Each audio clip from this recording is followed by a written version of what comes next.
자, 이 두 번째 사건 학교 폭력과 관련된 사건인데요. 영상을 저희가 제보를 받았어요. 근데 제가 이 영상을 열어보고 나서 진짜 너무 충격을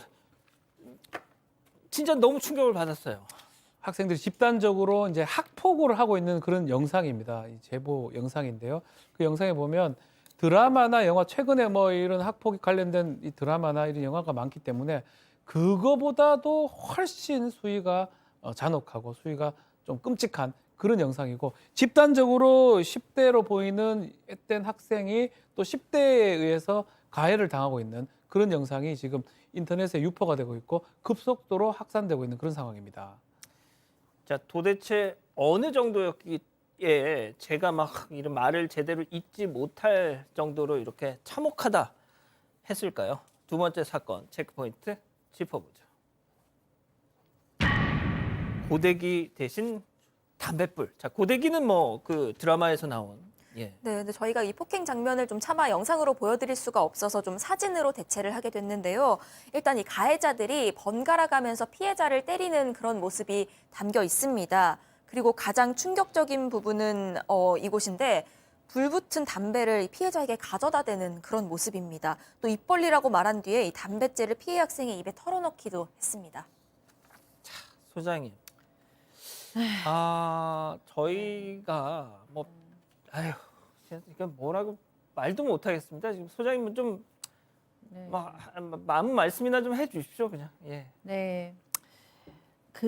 저희가 이제 전 국민에게 관심을 가졌던 그 드라마, 송혜교 씨 나오는 드라마를 보고도 굉장히 학폭에 대해서 다시 한번 환기시키는 계기가 되었는데, 생각보다 학폭은 잔인하게 이루어져 가고 있는 것을 저도 여러 차례 이제 사례로 보거든요. 근데 하는 아이들은 그냥 뭐 장난 반 내지는 이제 뭐 내가 그냥 무슨 일을 하는지도 모르고 그냥 뭐 악한 행동을 계속하는데, 당하는 아이들은 그게 평생 잊혀지지 않고 정말 사회로부터 숨어 들어가게 되고 방 안으로만 들어가게 되고 마음이 병들고 몸이 병들고 평생 잊혀지지 않거든요. 그렇기 때문에 저는 학폭은 좀 엄중하게 처벌을 해서 가해자 아이들도 피해자 아이들도 더 이상 양산이 되지 않았으면 좋겠다고 생각을 하고 있어요. 이번 케이스도 너무 심각해서 아이들은 다 지금 중국 국적의 10대 청소년이라고 하는데, 지금 뭐 담배불로 아이 몸을 지졌다는 얘기도 있고, 또 단백질을 입에다 털어서 그걸 먹으라고 하고 단백질가 풀어진 물을 또 마시라고, 그러니까 인간으로서 하기 어려운 행동을 했는데, 과연 이 아이들을 훈계하고 처벌하는 어른들은 누가 있었을까? 네, 그런 생각이 들어서 굉장히 씁쓸합니다. 그러니까 저도 영상을 봤는데 앞서 잠시 화면이 고르지 못했던 점 우리 가족 여러분들께 좀 양해 말씀 부탁드리고요.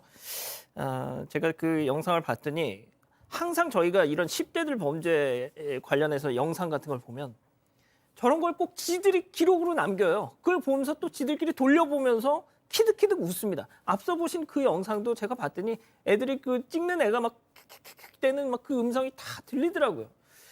자, 팀장님.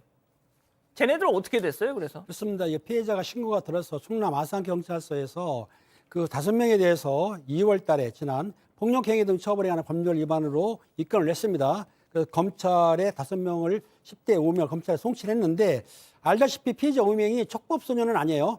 검찰에 송치했고 가장 큰 주범, 즉 잔혹했던 그 학생에 대해서는 구속을 시켰는데, 검찰에 송치받은 다음에 두 가지예요. 소년 사건으로 넘길 수도 있습니다. 하지만 그냥 입건할 수도 있어요. 그래서 제가 보기에는 나이가 어리다 하더라도 소년 사건으로 보내지 말고 정식적으로 기소를 해가지고 처벌을 해야 된다고 생각됩니다.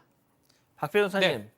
얘네들 진짜 따끔하게 뭐 중국 국적이라서 제가 뭐 어떻게 될지 모르겠습니다만 좀 혼 좀 내야 되는 거 아닙니까? 중국 국적이라 하더라도 이 속지주의상 외국인이든 뭐든 간에 한국에서 일어나는 일에 대해서는 한국 형법이 적용돼서 처벌이 될 수가 있는데요.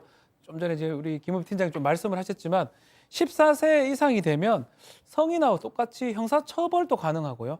다만 소년이라면 이 보호처분, 이 소년 사건이 될 여지가 있습니다. 그렇지만 이 사건의 어떤 상황이 정확하게 지금 증거가 있고 화면이 있는 이상 이것을 보호처분을 할 수 있을지는 저는 의문이고, 한 명이 구속됐고 나머지 사람들도 형사처벌이 될 가능성이 높지 않을까 그렇게 생각이 듭니다. 자, 또 다른 학폭 사건도 짚어보죠. 이번엔 전남 목포에서 벌어진 일이네요. 네, 또 다른 10대들의 폭력 사건인데요. 이번 사건의 피해 학생은 15살입니다. 최근에 전남 목포의 한 모텔에 감금된 채로 그야말로 악몽 같은 시간을 보냈다고 합니다. 또래 3명으로부터 주먹이랑 발로 무차별 구타를 당한 겁니다. 갈비뼈가 부러지고 고막이 파열되고 이렇게 온몸을 크게 다쳐서 병원 치료를 받고 있습니다.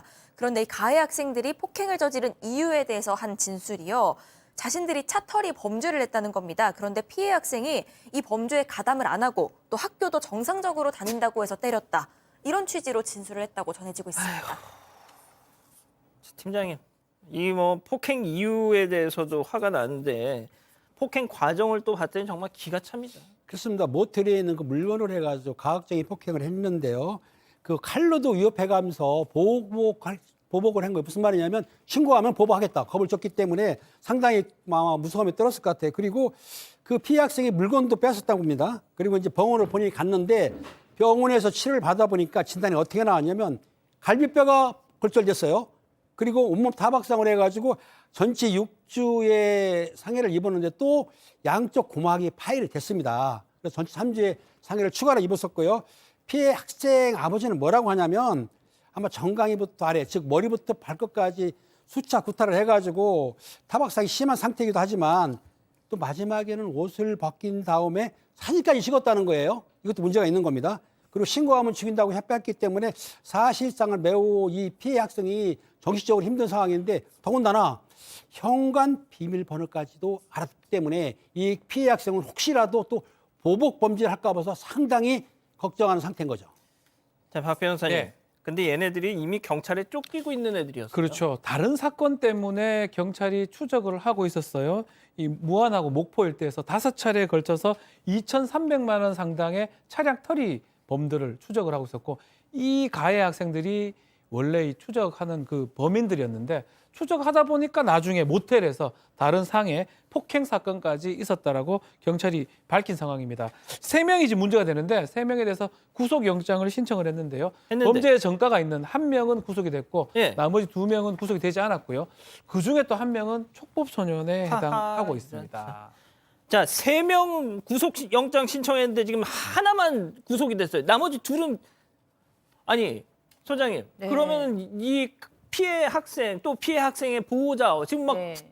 더군다나 그 현관 비밀번호까지 막 물어봤다는데 너무너무 두려워지는 거죠. 저는 이 피해 학생은 무조건 외상 후 스트레스 받아 장애 생겼을 거라고 생각이 들어요. 전치 6주가 될 정도로 갈비뼈 다 부러지고 고막이 터지고 온몸이 다 타박상으로 맞고 협박을 당하고 옷 벗겨서 찢기고 이 학생은 아마도 이 기억을 떠올리는 것 자체가 너무나 공포스러울 겁니다. 근데 그나마 그래도 이 학생이 우리는 망각이라는 어떤 축복이 있기 때문에 망각을 해가면서 이제 일상생활에 복귀를 해야 되는데 이 가해자들이 전혀 처벌도 받지 않고 다시 학교나 자기 근처에 돌아와 있다고 생각이 되면 어떻게 현실적으로 일상생활을 하겠어요. 그래서 이 사건은 저는 학폭이라고 보기도 어렵고 거의 조직폭력배 수준의 보복 사건이기 때문에 이 피해자 학생이 안심하고 좀 생활할 수 있을 정도로 우리 어른들이 좀 따끔하게 이 가해자들에 대해서는 좀 벌을 내리고 예. 이 피해자는 보호할 필요가 있다고 봅니다.